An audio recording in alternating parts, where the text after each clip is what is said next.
মিত্ৰগোটৰ আসন ভাগ বতৰা ফেব্ৰুৱাৰী মাহৰ 15-20 তাৰিখে কৰিম।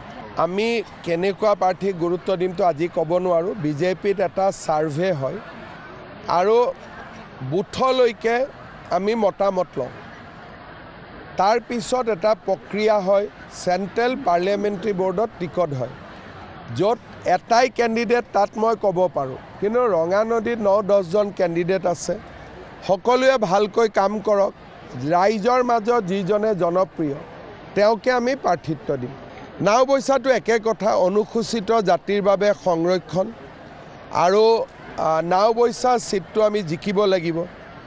তাৰ কাৰণে আমি ভাবি চিন্তি এজন প্ৰাৰ্থীক আমি দিম। চাওক, মই নাভাবোঁ যে আমি বিজেপিয়ে খুব প্ৰয়োজন নহ'লে বেলেগ জিলাৰ পৰা আমি প্ৰাৰ্থী নানো। তেনেকুৱা পৰম্পৰা আমাৰ দলত নাই।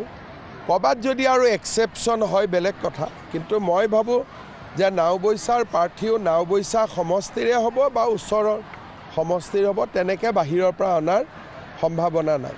ৰঙানদীত বিজেপিৰ কেণ্ডিডেট হ'ব, সেইটো মই 100% ক'ব পাৰোঁ। ৰঙানদীত বিজেপি, কাৰণ ইয়াত আমাৰ বিজেপিয়ে লিড পাইছিলে লোকসভাত।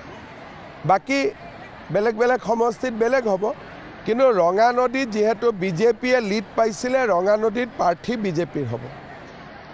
যদি আৰু অতুল বৰা ডাঙৰীয়াই বহুত কিবা কিবি কয় বেলেগ কথা, কিন্তু মোৰ মনৰ ইচ্ছা যে ৰাইজে ইয়াত বিজেপিকে ভোট দিবৰ কাৰণে প্ৰতীক্ষা কৰি আছে।